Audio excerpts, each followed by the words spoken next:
बात कर रहे हैं एक बार फिर से ईरान और इजराइल जंग की, जिसमें एक बार फिर युद्ध भड़कने की आशंका बनी हुई है। 12 दिन बाद दोनों भले ही सीजफायर को लेकर मंजूर हुए हों, लेकिन तनाव बना हुआ है। युद्ध की आशंका को अमेरिका के राष्ट्रपति डोनाल्ड ट्रंप ने भी हवा दी है। आखिर महाविनाश के संकेत क्यों मिल रहे हैं, इस रिपोर्ट में देखिए।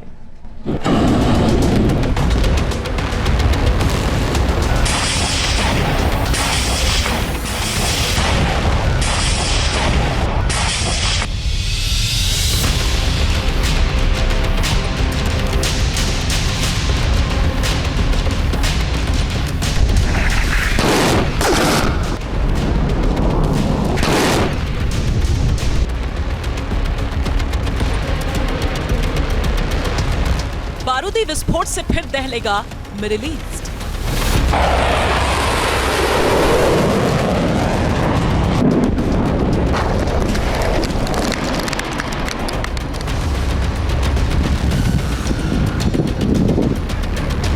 इजराइल और ईरान के बीच कभी भी भड़क सकती है युद्ध की चिंगारी।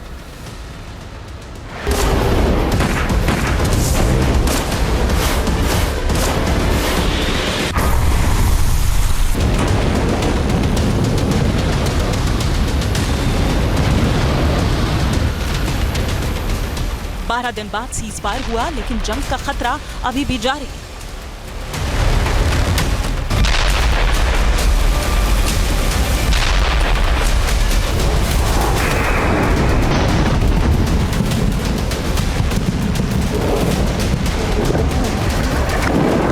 महाविनाश से पहले की शांति है युद्ध विराम, जल्द मचने वाला है कोहराम।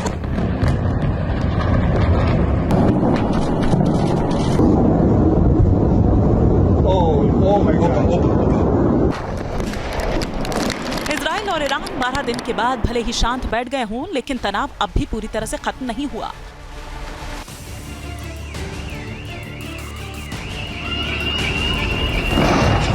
दोनों मुल्कों के बीच तल्खी कायम है और खतरा इसी बात का है कि हालात कभी भी बिगड़ सकते हैं।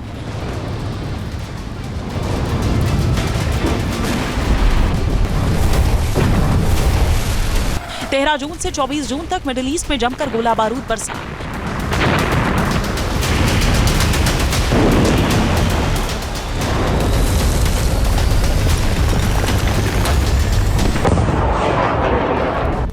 एक दूसरे पर इजराइल और ईरान ने घातक प्रहार किए।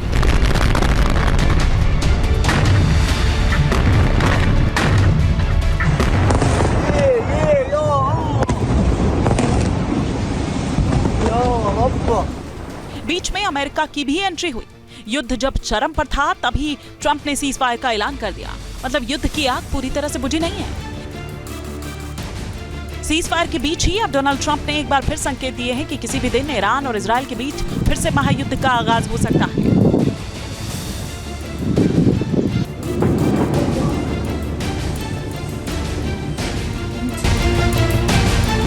ट्रंप के इस बयान से समझा जा सकता है कि मिडिल ईस्ट में तनाव अब भी बरकरार है।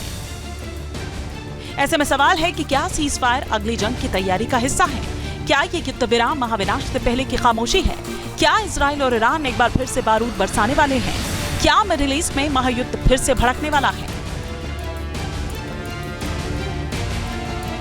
इन तमाम अटकलों को इसलिए भी बढ़ावा मिल रहा है क्योंकि ईरान के न्यूक्लियर प्रोग्राम को लेकर सस्पेंस बना हुआ है। अमेरिका के उपराष्ट्रपति जेडी वैंस ने सनसनीखेज दावा कर हलचल बढ़ा दी है। एक न्यूज चैनल से बातचीत करते हुए वेंस ने यह कबूल किया है कि हाल ही में ईरान के 3 प्रमुख ठिकानों पर अमेरिका के हमलों के बाद लगभग 400 किलोग्राम यूरेनियम गायब है। ये बताया जा रहा है कि इतने यूरेनियम से 10 परमाणु हथियार बनाए जा सकते हैं। जेडी वैंस ने कहा कि इससे साफ होता है कि अमेरिका का मकसद 100% तक पूरा नहीं हुआ।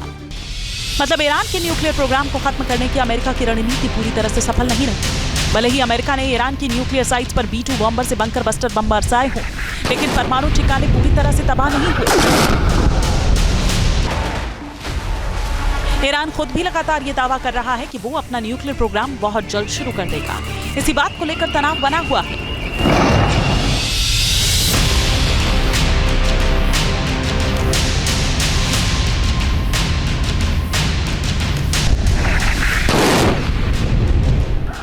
ईरान पर अमेरिका ने 22 जून को घातक स्ट्राइक के जरिए न्यूक्लियर साइट्स को बर्बाद करने का दावा किया था।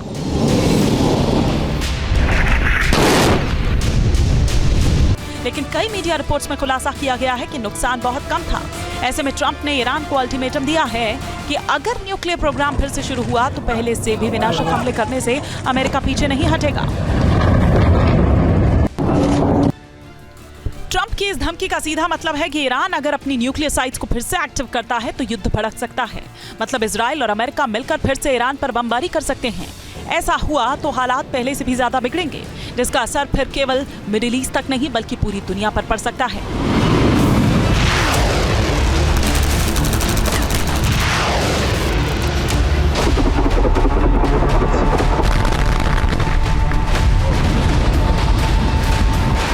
युद्ध भड़कने के आसार इसलिए भी ज्यादा है क्योंकि ईरान की न्यूक्लियर साइट्स के पूरी तरह से नष्ट होने के पुख्ता सबूत अब तक नहीं है।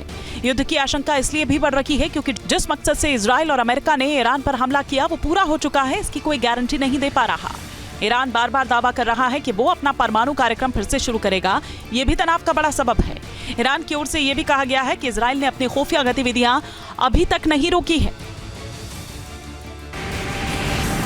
ये वो हालात हैं जो जंग फिर से शुरू होने के संकेत दे रहे हैं। इस बीच नेतन्याहू ने 12 दिन तक चले युद्ध में इजराइल की जीत का दावा एक बार फिर से दोहराया।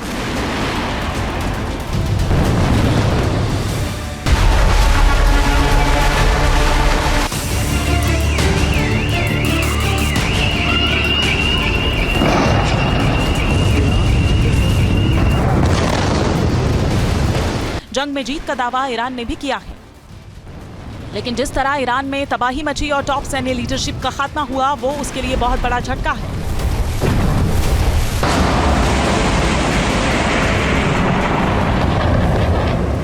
ईरान ने भले ही इजराइल में मिसाइलों से हमला किया हो, लेकिन बदला पूरा नहीं हो पाया।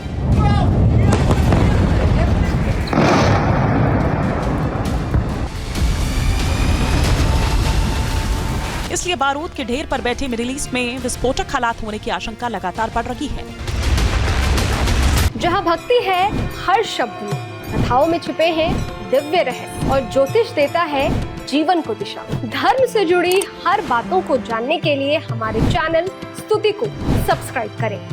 चैनल पर जाने के लिए इस लिंक पर क्लिक करें।